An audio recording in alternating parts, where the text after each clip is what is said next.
आओ समझते हैं बोल्ट्जमैन कांस्टेंट का फंडा।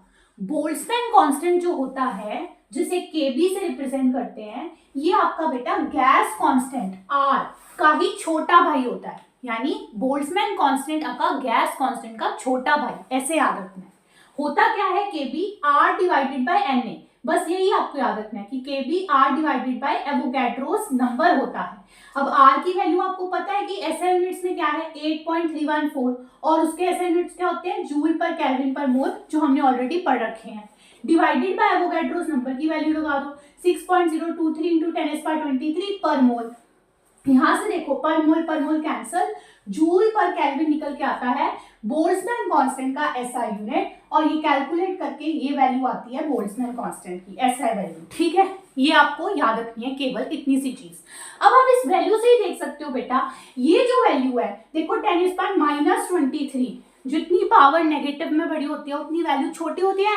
सो ये कितनी छोटी वैल्यू है as compare to 8.314। So Boltzmann constant बहुत बहुत छोटा है आर के कंपैरिजन में, गैस कांस्टेंट के कंपैरिजन में वो उसका छोटा भाई है, जो मैंने कहा।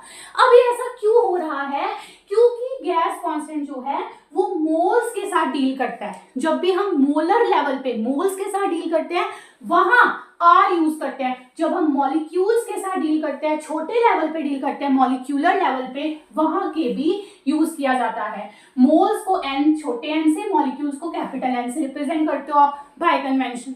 और आपको पता है बेटा, जो मोल होता है वो मॉलिक्यूल से बहुत बड़ा होता है। एक मोल में इतने सारे मॉलिक्यूल्स होते हैं, एवोगैड्रोस नंबर। सो ऑब्वियसली जो गैस कांस्टेंट आर है वो बड़ा होता है और बोल्ट्जमैन कांस्टेंट के भी छोटा होता है। इसका यूज अब एक्सप्रेशंस में आता है। एक्सप्रेशंस जैसे देखो, आप अगर आइडियल गैस इक्वेशन लिखते हो PV = nRT, यहाँ पे छोटा n लिख रहे हो तो उसके साथ R आएगा। इसी की जगह अगर आप मोल्स की जगह मॉलिक्यूल्स लिखो कैपिटल N, तो साथ में Kb आएगा। सो आइडियल गैस इक्वेशन को ही Kb के टर्म्स में भी लिखा जा सकता है। ध्यान ये रखना है कि मोल्स के साथ छोटे n के साथ R आएगा और कैपिटल N यानी मॉलिक्यूल्स के साथ Kb आएगा। क्लियर है? ऐसे ही देखो काइनेटिक एनर्जी ऑफ गैसेस के एक्सप्रेशन को हमने दोनों तरह से लिख दिया, आर की टर्म्स में, केबी की टर्म्स में।